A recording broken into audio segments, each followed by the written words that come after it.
Joel Ellenwood, welcome back to the show, man. Hey, how you doing? Thanks for having me back. It's an honor to be here, and yeah, excited to talk to you again. Yeah, man. So weird because we're trying to get together before Ross got freed because it was looking pretty sketch for a while, man. It looked like it was kind of, is this thing going to come together? Is he actually gonna deliver? Did we get played? Like what's going on? And he certainly pulled through in a big way. I think there was some talk of clemency, full unconditional pardon. So I will be the first to say thanks Donald Trump. That was awesome. Yeah, he kept his promise, and I know after day one there was a lot of angst and like, okay, he said day one expired, and then of course there's all the hair splitting of what does day one mean? Does day one mean the first day in office? Is it the first 24 hours? Yada yada yada.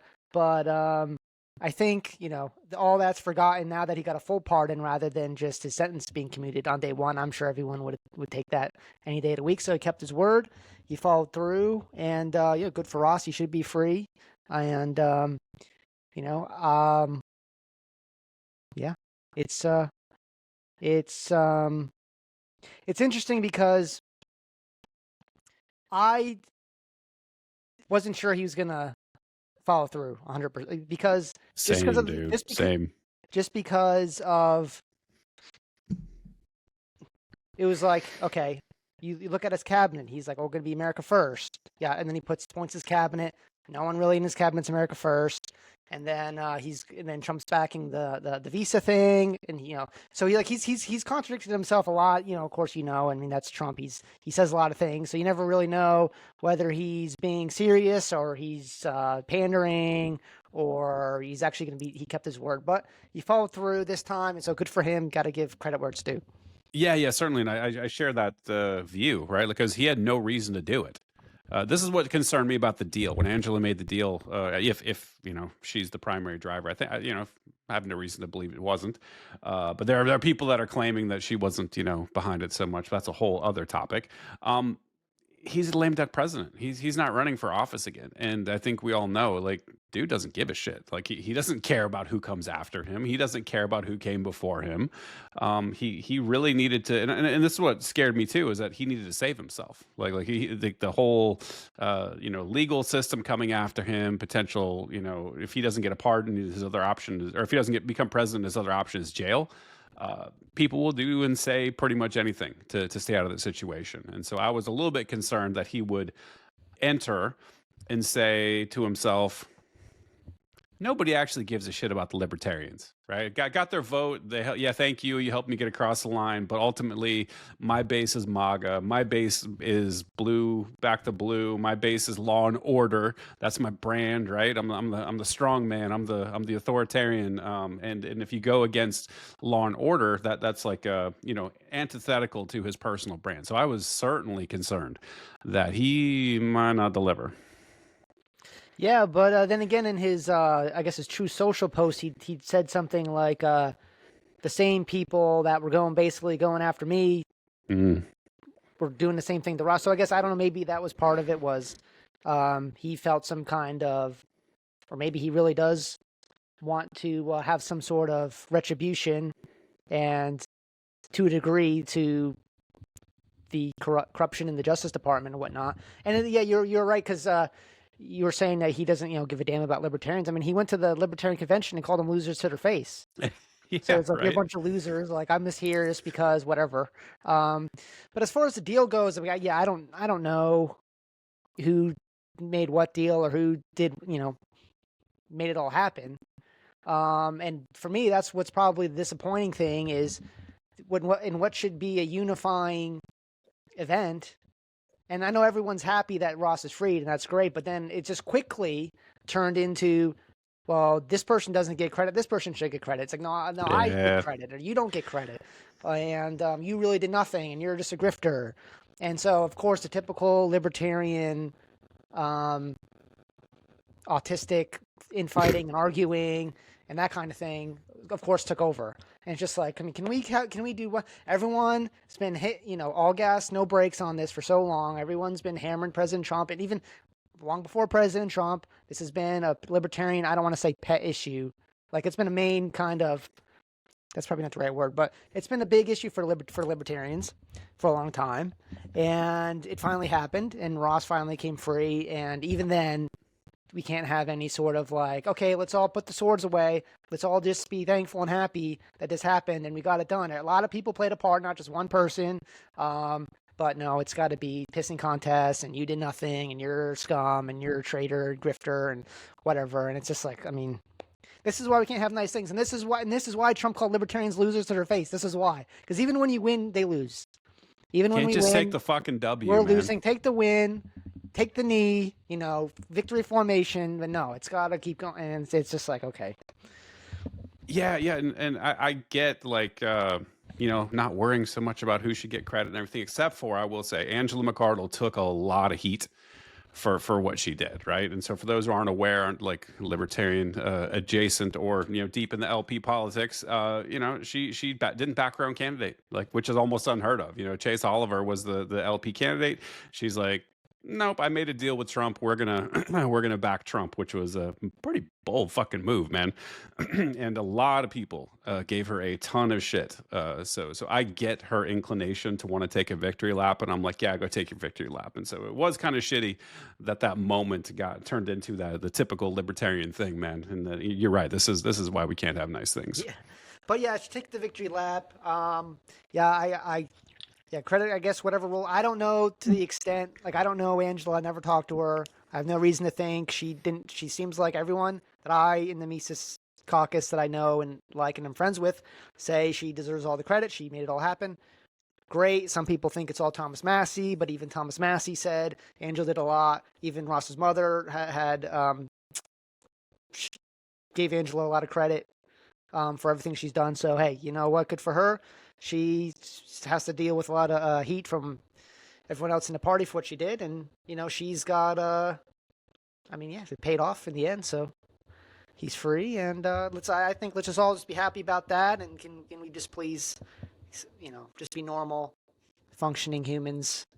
For 30 seconds. For 24, for one day. One day. No, 30 seconds. Just give me a minute, maybe. But that's the good and bad thing is, it was like, okay, after day one, I mean, and maybe Trump always was gonna, I don't know the timeline on things, and he probably knew he was gonna do it when he was gonna do it and had no intention of not keeping his promise. But let's just say he didn't keep his promise and we got to day 3.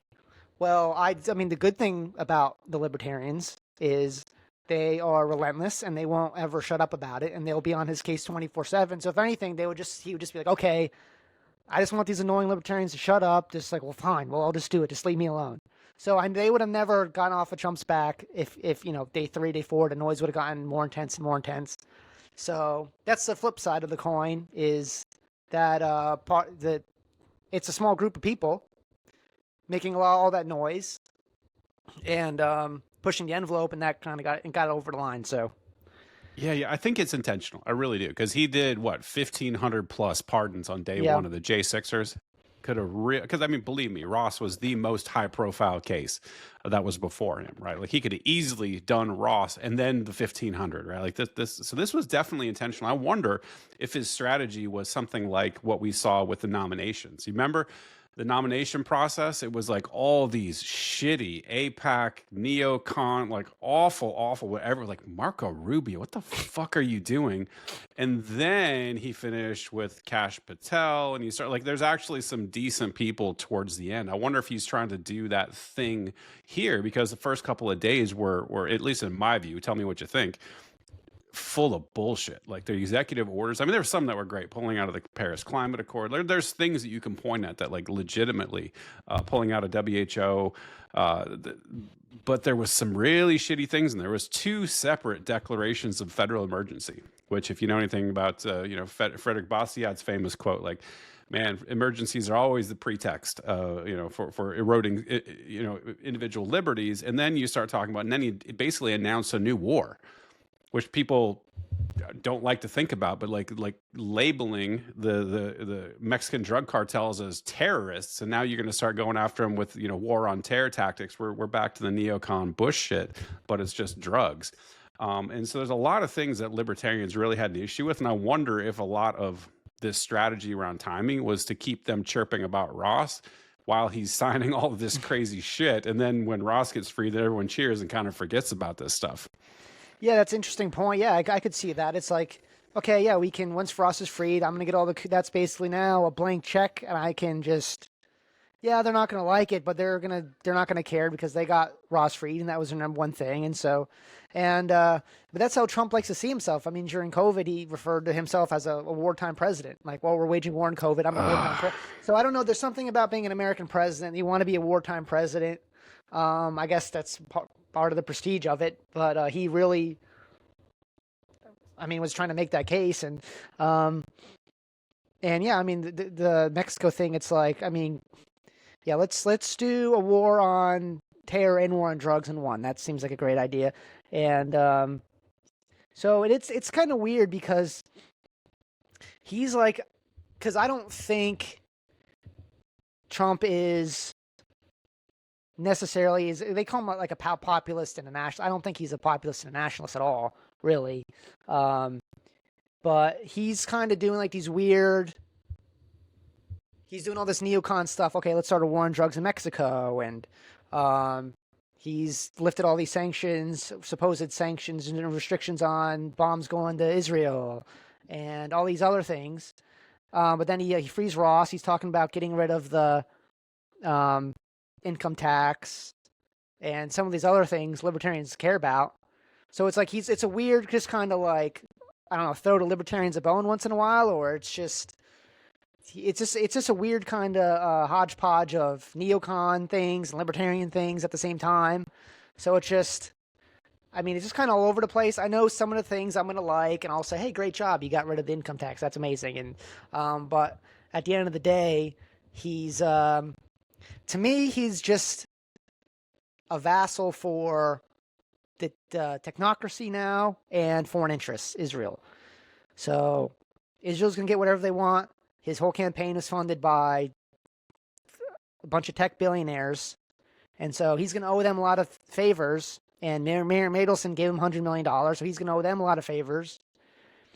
You don't even know how much money he's gotten. So let me bring up something that's really apropos to this conversation in a couple of ways. It's number one, it's sort of perpendicular to the Ross conversation, kind of, because he's in the crypto space now. But he launched 2 meme coins. And let me tell you something.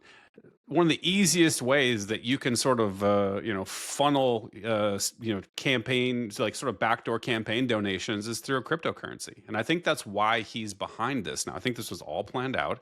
And I think this is because what's the market cap on his shitcoin? His Donald Trump shitcoin. Like he's made, billions of dollars potentially off of this thing. And, it used to have to do with you. Yeah.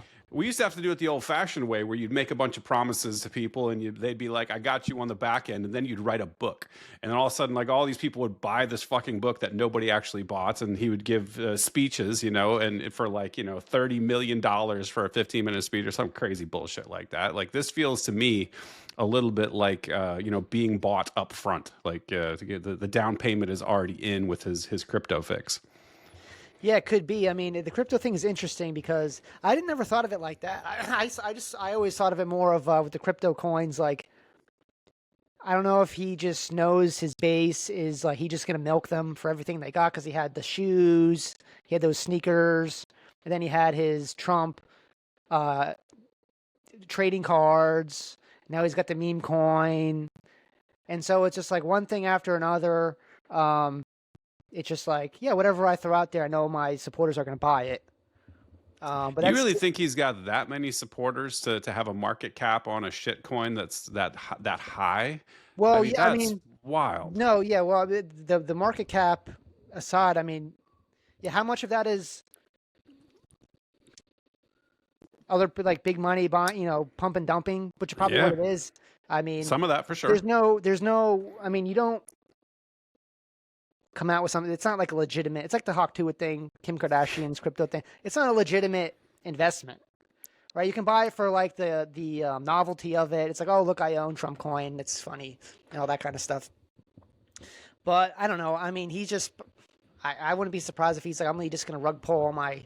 Like they just buy anything I throw out there, they buy. Which I mean, I'm sure there's a lot of other money behind it that he can pump and dump like that. But I don't know if he needs to. Like, I would think we all know that he's got like what 80% of the coins, right? So yeah, he owns a massive portion of it. But I think he like immediately after it launched and it went through the roof, he sold I think $500 million, like $500 million. The dude already put in his bank account off of yeah. this shit coin, man. So like he's been paid up front. That's a hefty amount of money. Like if you are somebody who wants to pull on the strings of government power, like that seems like a real easy way to Yeah, do you it. shouldn't This be. That's not something he should be doing. And I don't know. So in what way I want to know is like, so everyone was ripping the Octua girl for rug pulling, and she's a scam artist and stuff.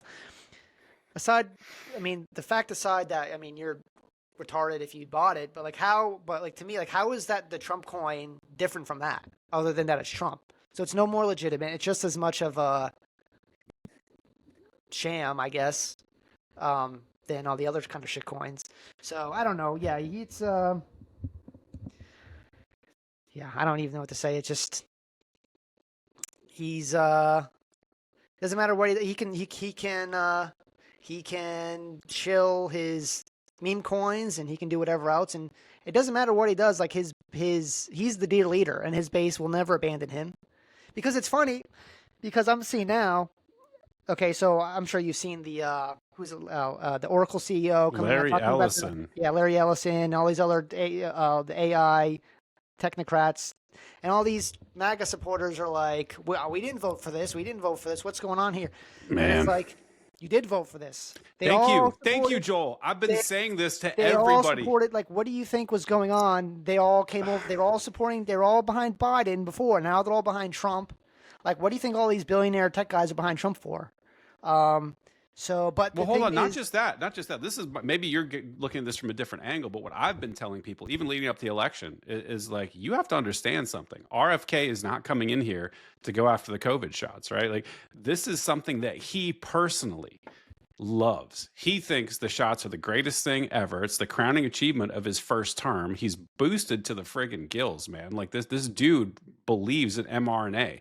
Like this is not a shock to me. So everybody woke up today and is like, what the hell? Now we're talking about cancer vaccines and AI in our blood doing this exam, all this crap. And like people are so shocked by it. I'm like, this is exactly what you voted for. I've been telling people leading up to the election, this is coming. Like this should not surprise anybody. So I don't know if you take the similar view as me, but I'm like, this dude is Mr. friggin' Big Pharma, dude. And the fact that he brought in RFK means nothing. If you noticed, RFK has been completely muzzled. There's been no talk about anything related to the jabs since he came on board Team Trump.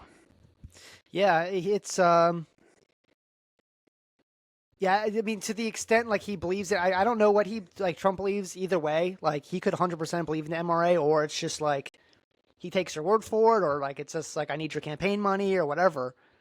But for me, it's just like okay, so his all supporters are saying, "Oh, we didn't vote for this. What's going on here?" But they never. It's always like they never question like President Trump's judgment, because it's always, "Oh, we don't like all these Israel shills in his cabinet. We don't like all these AI billionaire, all these technocrats, oligarchs." And then it's never like, okay, so it's youth. So is it just like Trump's an idiot and they pulled one over on him? Man. He got bad advisors again. He keeps getting bad like, advisors. When do we treat him like an adult? Like he's the one, like he's responsible. Dude. I had Brian Nichols on just before you, man, and I coined a term. I'm using this. This is like the Schrodinger's genius, right? So Trump is simultaneously playing 5D chess all the time. He's the biggest genius that the world has ever seen, and while simultaneously being fooled by low-level staffers, like at every turn. It is the most mental thing I have ever seen watching these people try to defend some of his crazier shit. Yeah, and that's the cult of politics, and that's why, like I say, Trump's a vassal. Like I personally believe in puppet masters and string pullers, right? The people really powerful. It's not big some conspiratorial thing. Like we don't necessarily know all their names, so I don't know. It's like I could wrap my mind around the idea that like a lot of this, like Democrats and so they try to charge them with BS and stuff, but how much of that is like a way up, like puppeteers, like just manipulating the situation down here, and okay, now everyone's going to support Trump because these are clearly BS charges, and they are, and he swept into office, and part of the reason why his supporters give him a blank check is because of those charges. So like they went after him for the Russia stuff, and then all the impeachments, and then all the BS charges, and so now like they'll never ever criticize him because it's like, well, I mean, we have to kind of give him the benefit of the doubt and have some grace because we can't go after him too hard because I mean he's being charged with BS and all those other things. So it's, to me, I hate to say it's like a cult, but there's never any if it's always the advisor's fault, if it's always some staffer, if it's always other people in the administration's fault for things, then Trump's not the president. So if Joe Biden wasn't the president because he wasn't making any decisions, and then Trump's not the president because nothing that ever goes wrong under his watch is his fault. COVID, that Operation Warp Speed, that's Fauci's fault, and whoever else lied to him. Even though Trump was bragging about the vaccine well after everyone knew it didn't work. The lockdowns, those aren't his fault. The CARES Act, that's not his fault. We can go on and on and on. The mRNA, the AI, mRNA vaccines, that's all the tech people's fault. All the stuff with Israel, that's Ricky Rubio. He's a neocon chill, and his whole cabinet, they're a bunch of neocon warmongers. But it's like, okay, well, who appointed them? So at a certain point, is the guy in charge or not? If he's responsible for all the good stuff and great President Trump, you made a great decision. We'll give him credit where it's due. When he signs a good executive order or pardons these people, then on the other side, I'm sorry, like if you don't like what Larry Ellison said or you don't like any of his cabinet, well, I mean you gotta keep that same energy going the other way too. Well, if you're logically consistent, yeah, but it feels like a lot of people really aren't. I've noticed a lot of libertarians that back Trump are sort of in that camp too. Although I will say there are some folks that said they wouldn't do that haven't. So I think Clint is one of those people, Clint Russell, that I looked at. I'm like, he's actually holding the line, right? So maybe not as forcefully as I want to see right now, but I'm not seeing any sort of indication that he's just full MAGA. I'm not gonna, I'm gonna disconnect my brain and just support him, across the board. Others, I'm still, jury's still out on me. I'm still seeing a lot of rah-rah stuff where I'm kind of like, really? Like it's been a little bit jarring to me, but I think that there's a decent cohort now of people that did support him that are still going to hold him to account. Dave Smith being the leader of that, I think. Like he's very much, and he was very upfront about it too. I think there was that big exchange where he was like, "Look, I'm not being naive about this, right? Like I'm not supporting Trump because I'm naive, and I think he's the greatest president. He's even libertarian, right? But this is what I thought was the best choice. And if we goes the other way, we all take the same L." Right? Like this is just the way it is. And so I think I see him continuing to hold Trump account for things, maybe not as forcefully as I want to. But I feel like we're in a weird space where things will evolve over time, and I think that we're going to see a little bit of a fracturing amongst a bunch of different groups. The MAGA people are already today. I'm seeing it with this. Like you talked about the AI oligarchy. They're kind of like, what? We didn't vote for this. So like, what the hell is this? I'm seeing a bunch of backlash, and I think it's going to continue. I think Trump's going to make a lot of really dumb decisions because at his core, there's certain things about him that are immutable. Like number one, like he's a big debt guy. He's not a small government conservative. Like the Doge thing, I think is just a front. It's just like, you're an advisory council, tell us where to cut somewhere. And then when the Congress, who holds the purse strings, won't sign off on the bill, then I can be like, they wouldn't buy it. Sorry. So we're going to give, we're going to spend $2 trillion to buy Greenland, and we're going to spend, $500 billion to fund this, AI, public-private, state socialism is what it is. It's a separate entity that's publicly funded. This is insanity. And so I'm not exactly sure where I was going with that, but I think that sort of thing is going to cause a fracture in people. I think that's going to sort of identify which people are thinking critically about things and which people are just cultists.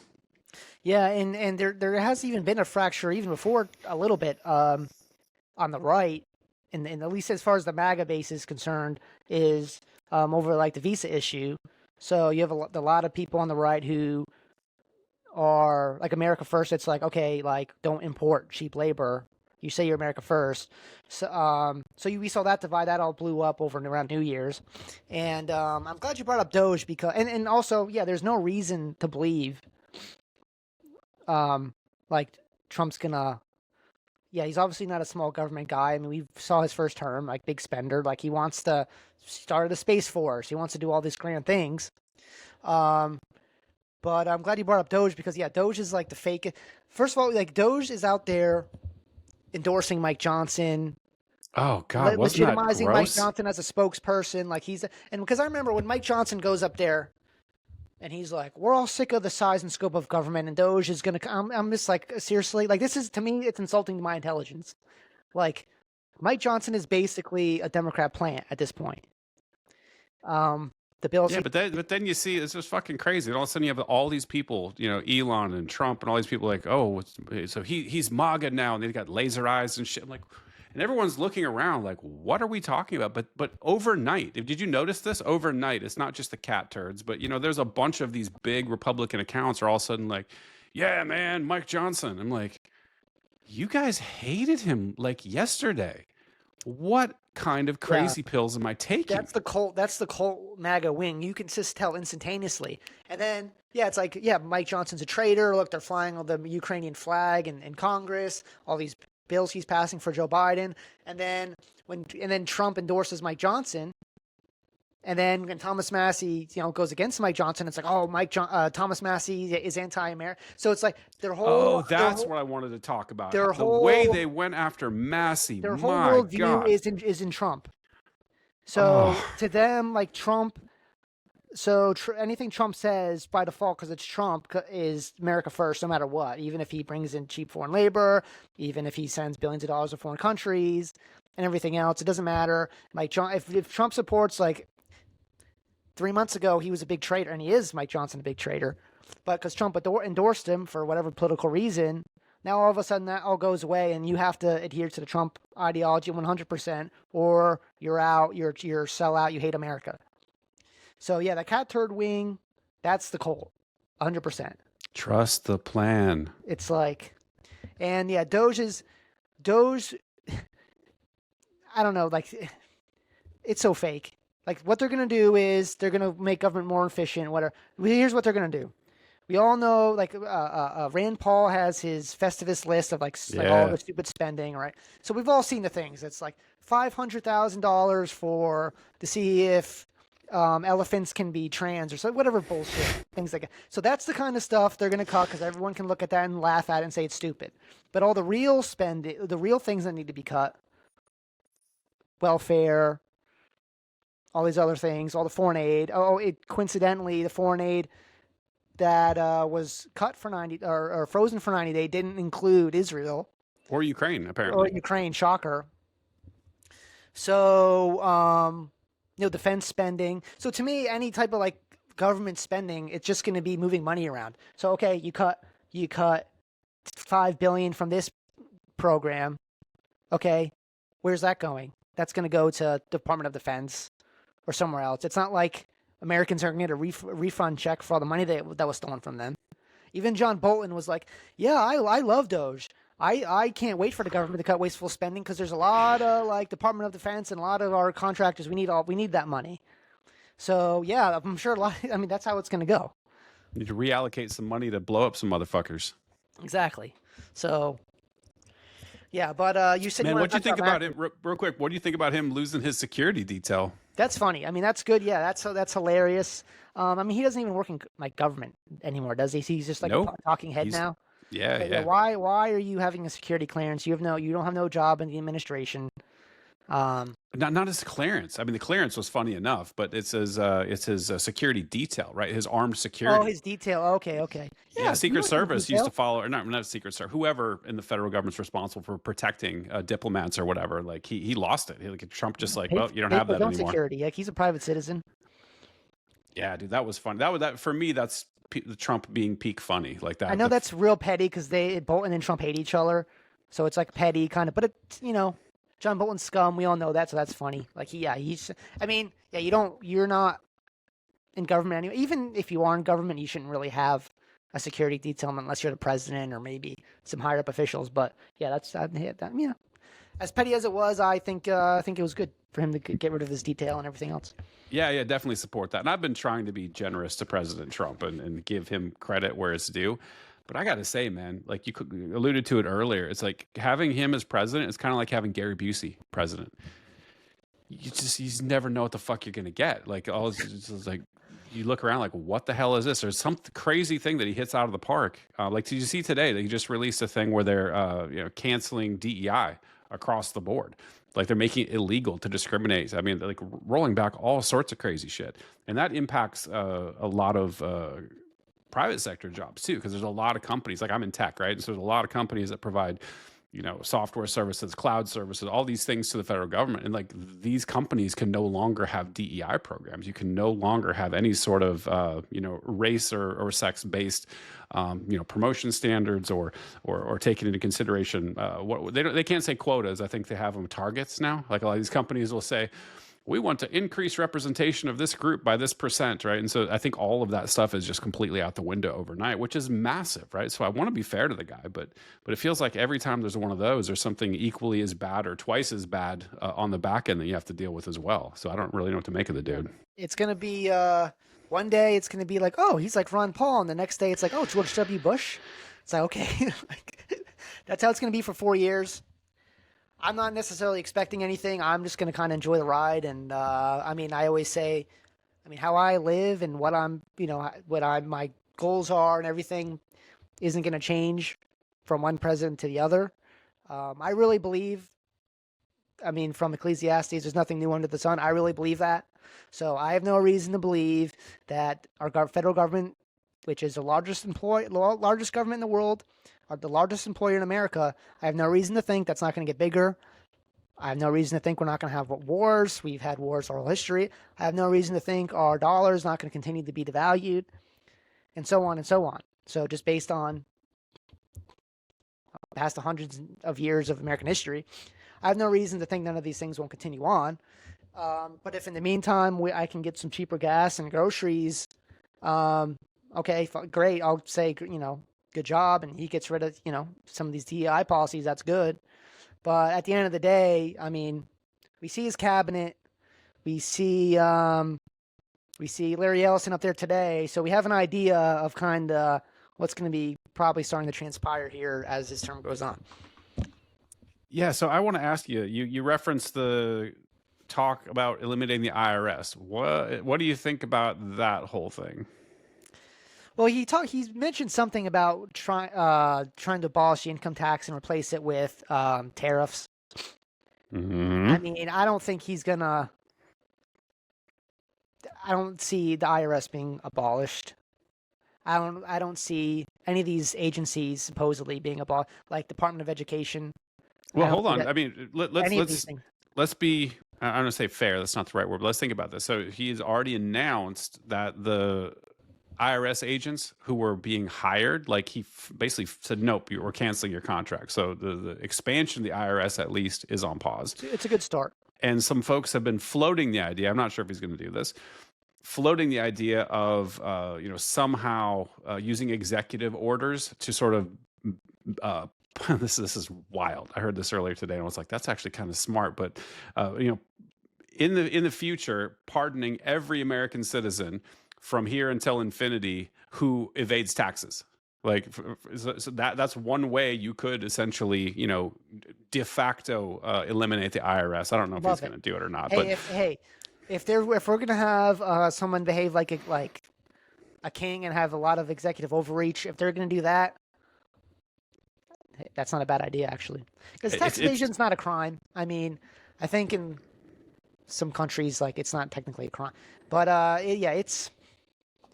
But then he was talking about starting an external revenue service. External revenue service. There we go. But if he turned the IRS as it exists now and made it the ERS, and those same people were just doing the same thing but for other countries, I have zero problem with that.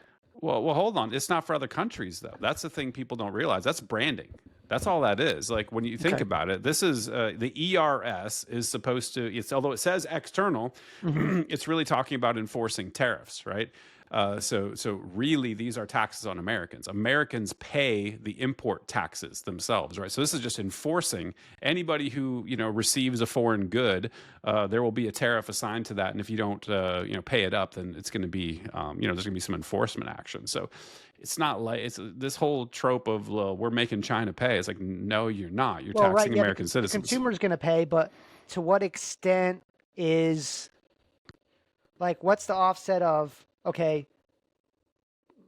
I'm not having my income being taxed anymore or stolen, but now I'm paying more for some goods. So what's the I don't know what's the I mean there's no way to really do math on that Well, versus like there how is, and much. I did it, and it Okay, go doesn't ahead. math, right? So the amount that you would have to, if you're going to replace the current government, receipts that they're getting every year from income taxes with tariffs, like the cost of everything is through the roof. And here's the problem, Joel. This is what I'm worried about, is that even if this, de facto destruction of the IRS happens, what you're going to get is that ERS, and then which is essentially a heavily regressive tax. I think, as you know, we've got a progressive income tax system right now where the lowest earners pay the lowest rate, and then as you go up, there's brackets, tax brackets, and when become very wealthy, you're making 400,000 or 500,000 a year, then you start hitting that upper tax bracket.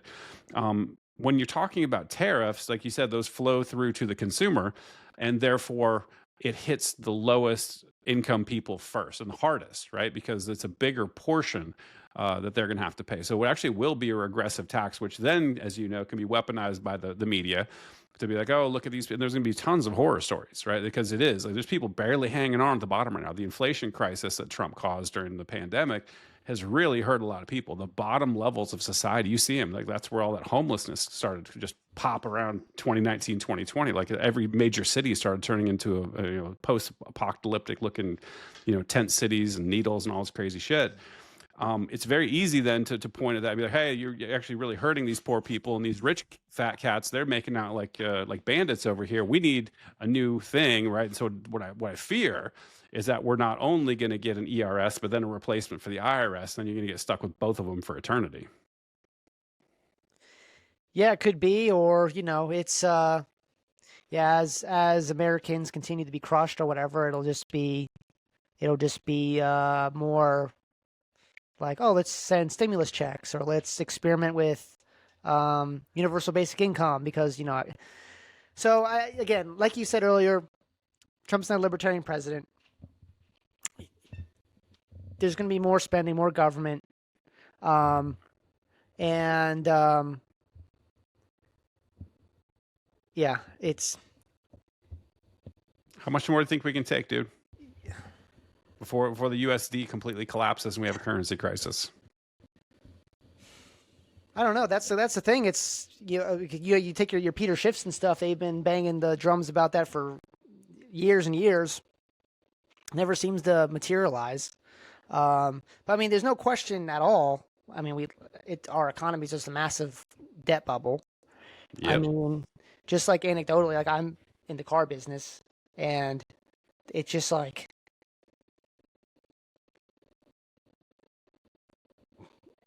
the amount of like you just see, and then you're talking about the lowest, like the increase in poverty and homeless people. It's not even just them. It's just like everyday Americans maybe working the quote unquote middle class, which of course the middle class now is like basically have to be almost a millionaire to be considered middle class now. But just seeing this like on a daily basis, someone trading in a car, and it's just like, okay, cars depreciate, so someone trades in a car. They still owe way more on the car than it's worth, and they roll that over in another car, and they roll that over in so like that goes on every day. Like I see it every day, people like rolling over this debt, and it's not just on cars, it's on other things. And you try to buy anything online, you see like 6 different buy now pay later things. So Yeah, like that's the dude, whole. it's like you're gonna use Klarna to buy like a friggin' bag of dog food or something. Like, the It's like craziest shit I see when I'm looking. that's our economy. That's reality for a lot of most Americans. Yeah, so now just imagine, dude, imagine just jacking up the cost of everything massively, 30, 40% per item. Like, holy shit, that Yeah. is something a regular person just can't sort of absorb. Yeah, I don't know. I don't know to the extent. Yeah, and but well, let's just hope.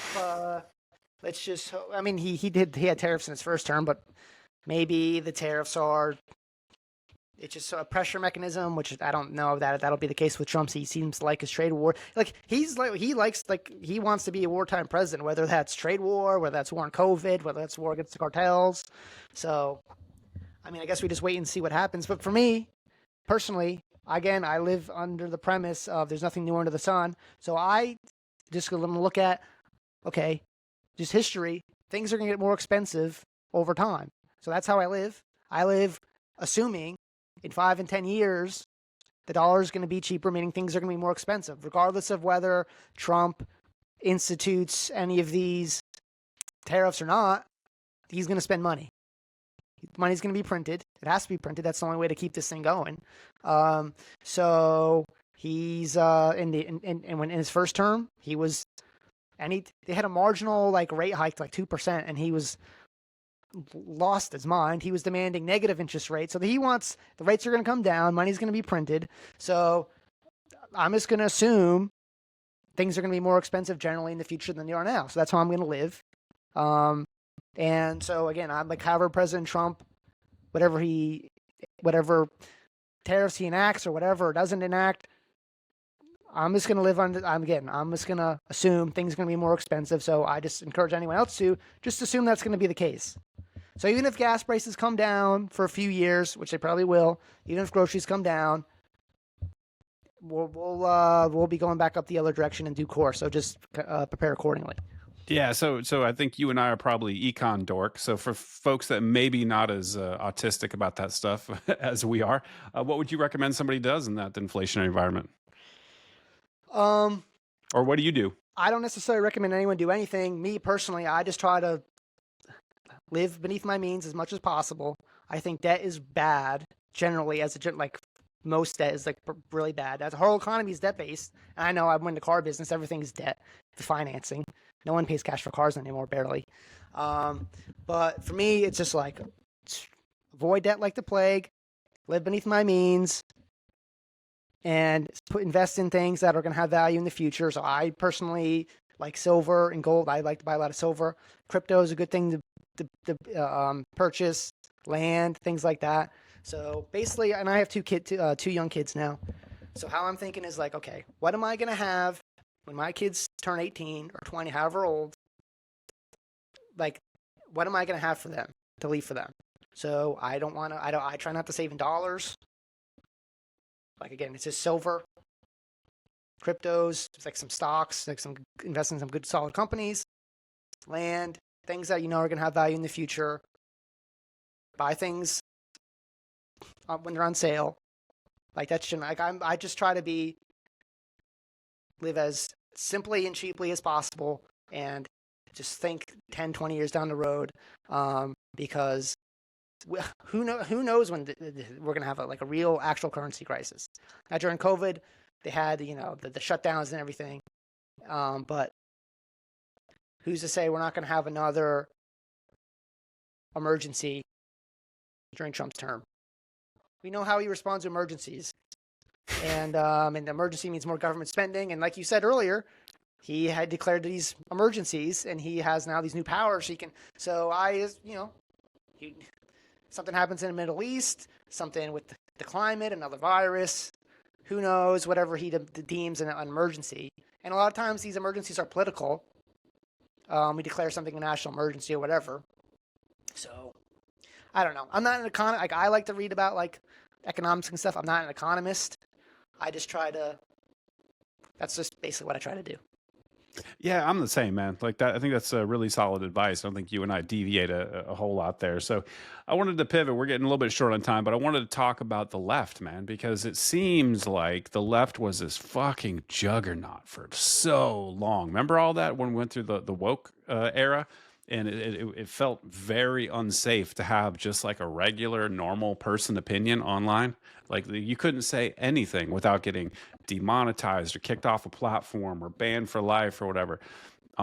It felt very unsafe just being a regular fucking person for a very long time. And we I look at the Trump election very much like a referendum on that shit. And I think it was. I think the average American is like, cut it out. We're done with this shit. Let's knock off the woke bullshit, and then like let's be real. And that's kind of where I feel like we've landed. And the left, since that happened, they took their spanking. And have you noticed, been pretty silent?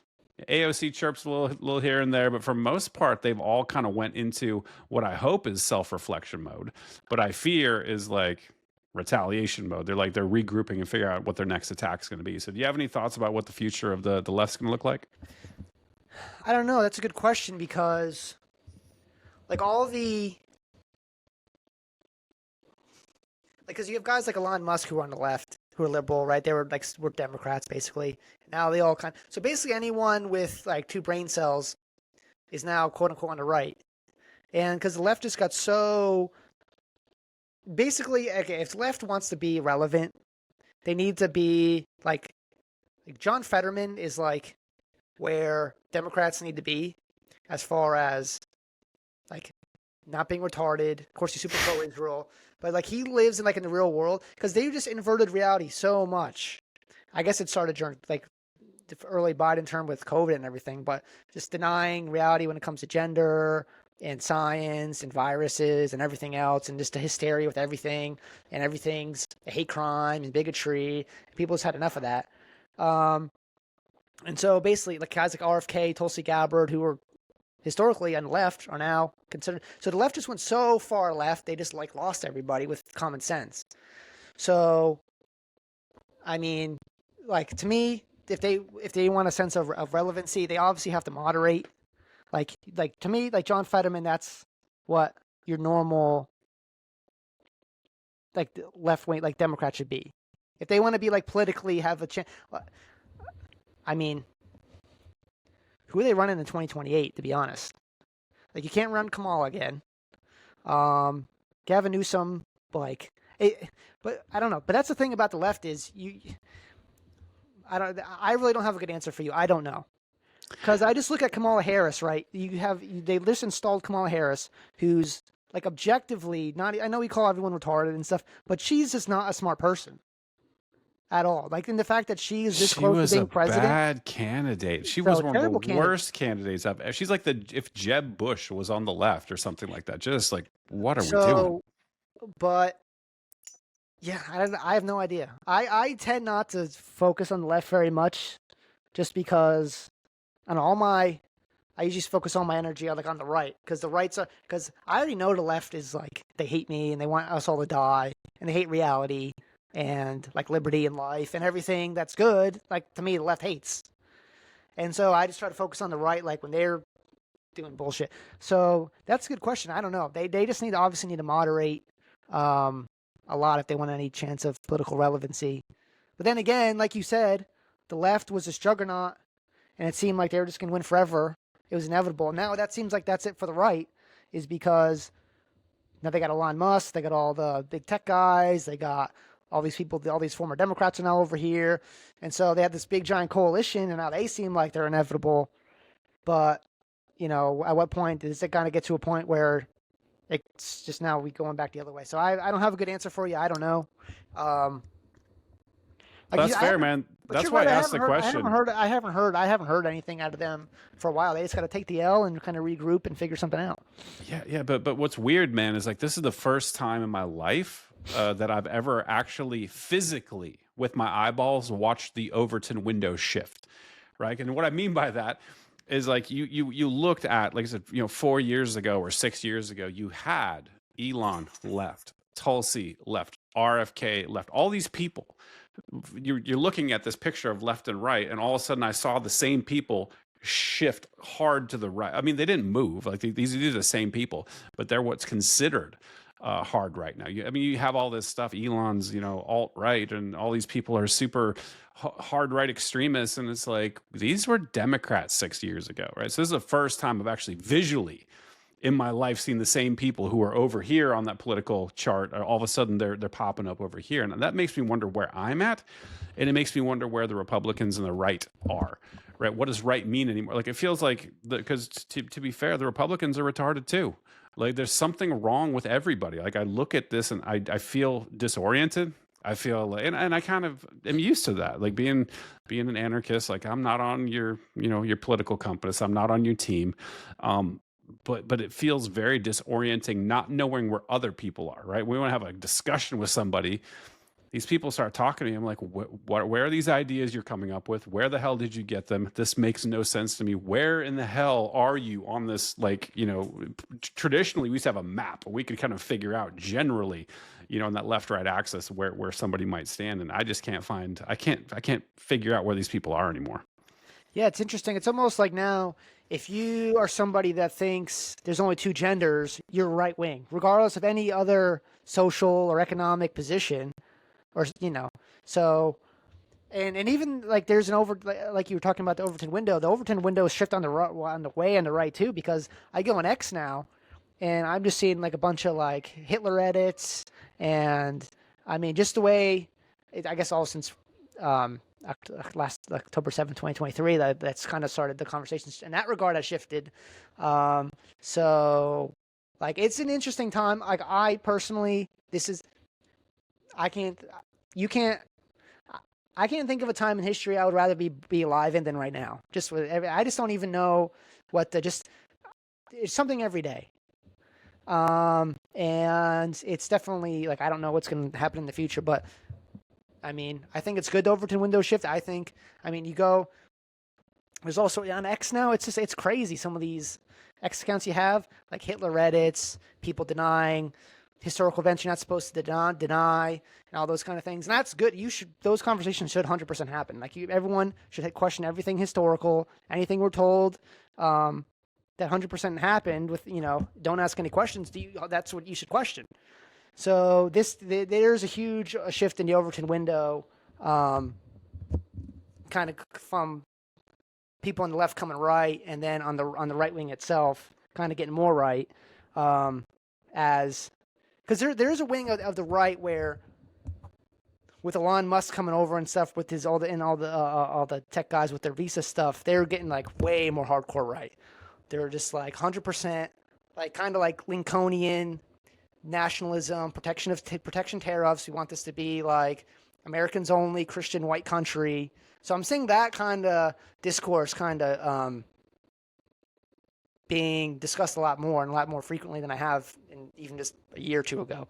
So, I mean, things are happening a lot faster now these days than they ever were. So, yeah, I definitely agree. And I do think we have a moment. And this is what scares me a little bit about having quote unquote libertarians around Trump. I think that's a pretty squishy word, but these people are talking about libertarians around Trump's cabinet. If you call a Vivek, libertarian, if you call an RFK libertarian, I realize this is a pretty low bar. But what I'm concerned with, particularly with Thomas Massie being involved with Doge, particularly with Ron Paul being attached to it, is that I'm concerned that Trump's going to do what he does, fuck everything up, and then in his, right on brand for him, like blame somebody else, and the first person is going to be the libertarians. Like, oh, because I've seen him, like he's attacked Thomas Massie numerous times for just being like the only decent congressman that we have, and standing his ground like he did with the Mike Johnson thing. And so I do see trouble in paradise coming, and I'm worried because I feel like we have a great opportunity right now to talk to people about libertarian ideas that may have not have, really given them a reasonable amount of thought, and obviously we all know we're all kind of autistic, and, it takes a little bit of study to understand some ideas about, money and the theory of credit and the business cycle, and, why the Federal Reserve is bad, interest, like all that stuff. It takes quite a bit of study. So it's a very long question, but I'm asking you, like, do you think that we've got an opportunity here to sort of spread ideas of liberty? And are you worried about the same things I'm worried about with, Trump kind of having a little trouble in paradise and then attacking and kicking folks out that are kind of more liberty minded? Oh yeah, I think for sure.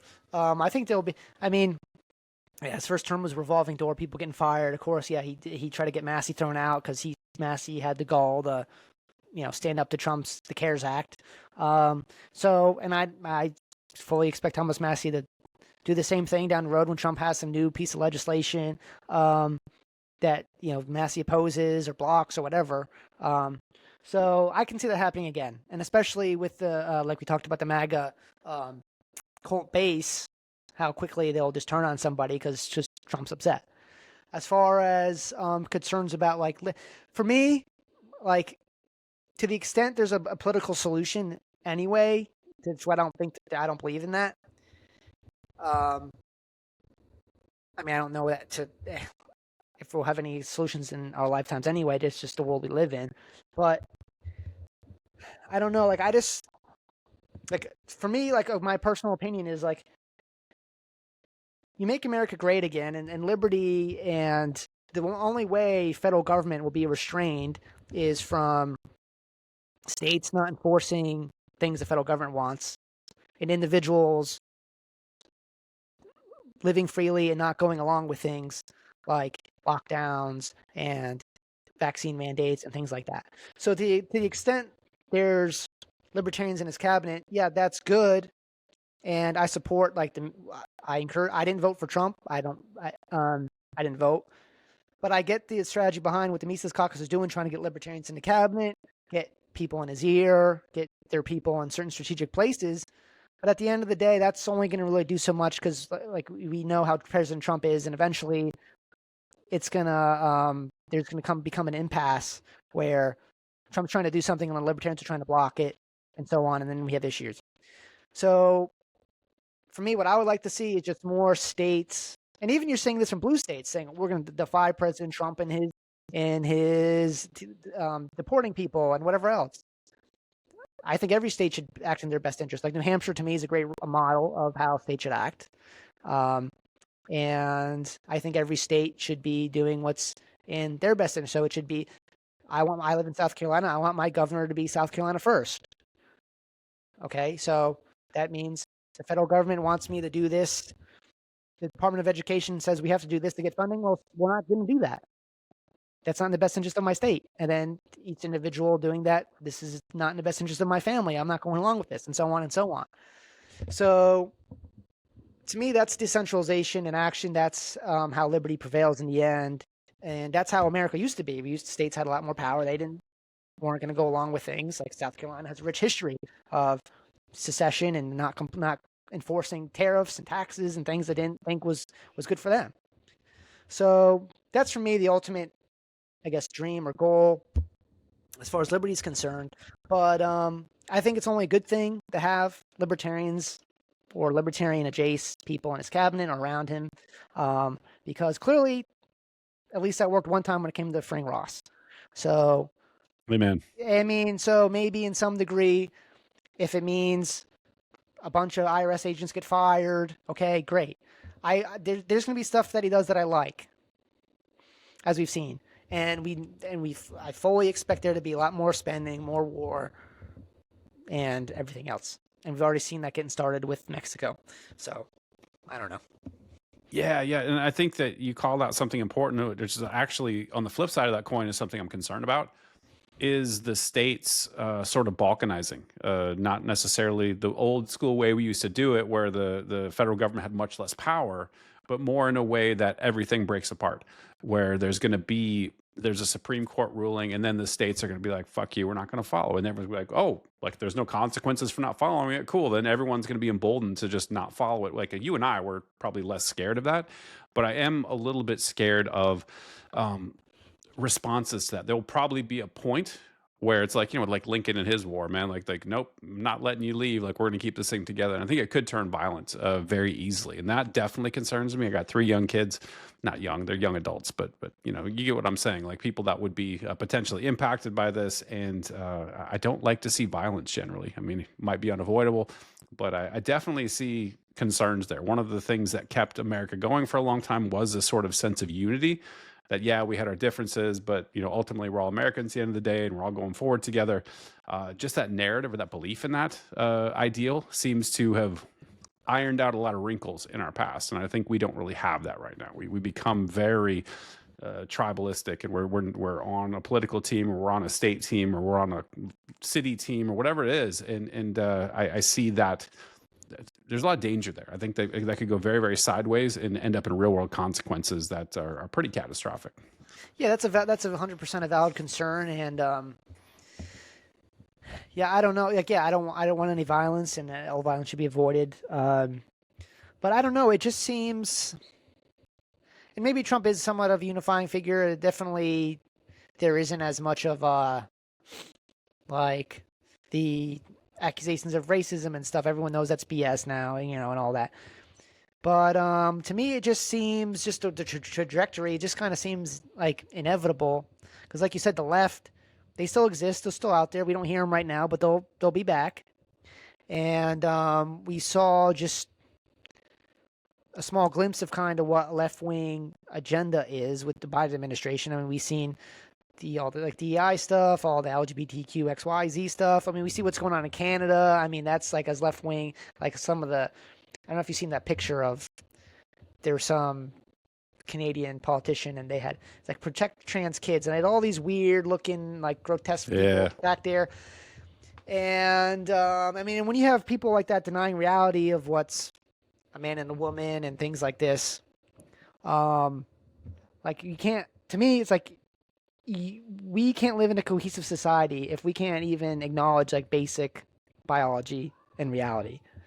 So if there's a bunch of people out there, if like half the country, or maybe a little bit less than half the country, is either believes or just goes along for political reasons this kind of ideology, like we can't. I mean, there's no, and then, I mean, because Democrats will be in charge again at some point. Like Republicans aren't. I know anytime anyone wins an election, there's this idea like, oh, we're gonna win forever. They lost. Republicans are gonna win. We're always gonna have the upper hand. Democrats are gonna be in charge again, and all the things that Trump's doing, any new powers he assumes himself, Democrats are gonna use, and they'll weaponize to even further degree. So I don't know. It's yeah, you want unity and you don't want violence, but at the end of the day, at what point is like, okay, I can't live in a cohesive society if you think it's okay to just trans kid, like if you think this 4-year-old should be getting surgery because he thinks he's a girl, and you think that's okay, and you think we should have this wide open border, anyone should come in, and we're not gonna prosecute violence, people can just go and loot and no consequences, legal immigrants can come and just kill people, no consequences. Like, those are the people that are in charge, and there's a lot of people that are like that are still in charge in various places in America, in cities and states, and frankly, like, I don't like, you can't have a cohesive society with that. So maybe we can paper over the cracks a little bit, put some band-aids over some of the issues for a short time, but they will reemerge at some point. And I mean, I don't know. Like, I just, to me, at a certain point, like maybe not in my lifetime, like there'll be, and just with just the economy and the depreciation of the dollar and our debt bubble, like there's going to be a reckoning of some degree of some kind, and whether it be there's national divorce or something. To me, that's an inevitable reality. As much as like I'm not saying like I'm going to come out here and just kind of push the envelope to that direction, but it's just like what I'm doing is like I'm trying to read the tea leaves and kind of get out in front of things. But I don't know. That's just how I see it. I kind of see it that way too, and I feel the similar, at least intellectual balkanization going on, right? So you've seen this huge shift. I think COVID really advanced that. There was a lot of people that just went to their separate corners. A bunch of people, like I'm one, like I'm more of I don't want to say I'm not right wing, I'm an anarchist, but I vibe more. I value things like, for example, in Tennessee, I've got no state income tax, and I've got constitutional carry. Like, guns are a big deal to me, and not being prosecuted if I try to defend myself. Where I lived in Seattle, it's like, dude, if you shoot somebody trying to break into your home, chances of you getting prosecuted are actually pretty high. There was a guy, we have open carry in Washington, and there was a dude that just had an AR, wasn't even loaded, slung over his back, and they prosecuted him. Right. And so there's, and he went to trial, and the jury found him guilty, even though he didn't break any law, clearly. And so a lot of people moved out of some of these cities, and I think a lot of people did the reverse, right? There's a lot of people that congregate in these cities, and I think the whole country is just kind of been balkanized now, and we're kind of rife for a split. And maybe it's for the best. Like, honestly, I've thought about it, and it's like, if we can't get along, it's like, you go be over there, do your weird shit over here, and that's fine, and we'll stay over here and we'll do our thing. Like, that might be a solution. I think the problem is, though, I think you and I know, like, the petrodollar, man, the USD, that is really running the entire world economy, and having that sort of fractionalize and go away, that's going to cause a bunch of problems. Yeah, and I mean, like we said, like Americans are saying their standard of living going down. Other places in the world, their standard of living is going up. And that's, I mean, the trend's only going to continue. And so, like I said, let's just like, that's why it's like, okay, I'm not going to save in dollars. The dollar's doomed. Like, I don't want to have dollars. It's a piece, it's worthless. I want something that's going to have value. Like, that's why I like precious metal. And there is value to crypto. I'm not going to get into all that. But like, to me, it's like, okay, I know in the future, as gold and silver have been money for all of human history. So it's going to continue. And so gold and silver is always going to have value. It doesn't matter where in the world you are. You could be in China, Russia, the middle. It doesn't matter where you are. It's going to have value in the future, and it's going to be worth more than it is now, just because of our currency being devalued. So that's why I put some of my, a good amount of my money into. And again, it's just like 10 years down the road. Well, I have to leave the country at some point. I don't know. I used to live in New Jersey. I live in South Carolina now, because in New Jersey, they have very strict gun laws, high taxes. They're pushing all your left-wing progressive issues. Check the boxes. They have all of it. So, and like you said, yeah, it's starting with, like, during COVID, people living in places where, okay, I can go to work, I can open my business. I'm not going to be forced to have a vax pass. I'm not going to be shut down. And okay, I can defend my property if someone breaks in my house. I'm not going to live in a place where people can just loot with impunity. So, I mean, and that's just going to continue to go on and on and on. And I mean, doesn't really seem to be much of a course correction from those places. California passed something where they're going to start prosecuting more of these thefts. But at the end of the day, there isn't really much course correction. They're just kind of keep going off the deep end. So it's like, good riddance to you. Have at it. You want to live in that kind of society with all those high taxes, and you can't defend yourself, and people can just do whatever they want, and you know, you're going to have all these DI hires, so when there's a fire, you're fucked. You know, again, so I don't know. We want unity. I think maybe Trump for a short time might bring some of that, but at the end of the day, I think Trump's going to alienate a lot of the people on the right. He's bringing in some people on the left. He's alienating his people on the right, especially over the visa program and all the technocrats and all this kind of stuff. So I don't know what's going to happen, but. Well, we will find out, man. Probably a good place to leave it. Already a little bit over, but man, it's great talking to you. I really love your work. I love that you're still bullying the war pigs. Keep doing that. Why don't you tell people out there where they can find you online? @_Infinite Zeal. I have it right there. Follow me on X. Got some memes. I just try to, try to be objective, try to be honest, bring a little bit of humor. Yeah, if you're following Brent, you like his stuff. We're aligned on a lot of things. You might like some of the stuff I got. So give me a follow. We'll have a good time on X, and we'll take it one day at a time. And at the end of the day, it's not all. I know you got to wrap up, but it's not all doom and gloom. As much as we libertarians and anarchists, we critique the government, and they suck and they're doing all this kind of stuff. We're seeing good things. We're having wins. Life is great. This is a great time to be alive. Look how it's just amazing. As bad as things seem, and there's always something every day. And the thing is, we have such great access to information like never before in history. So there's no excuse not to learn, not be informed. And so for that, I'm very thankful despite everything else. So Brent, I appreciate the time and thinking of me and having me on. And it's been an honor. Yeah, thank you, man. I'm white pilled as hell too. I always want to add on real quick before I disconnect, man. Super white pilled as hell. Things are in your control that you can fix, you can change, you can make better today. Don't wait for some fucking politician, man. You can just do stuff. So They're not going to with save us, so yeah, well, exactly. we got to do it ourselves, and that's fine. I don't want. We've seen what it looks like when politicians try to save us, COVID lockdowns and things like this. They're trying to help us for our safety. Thanks, I got it. So I feel much better now, you know, and it's gonna be okay.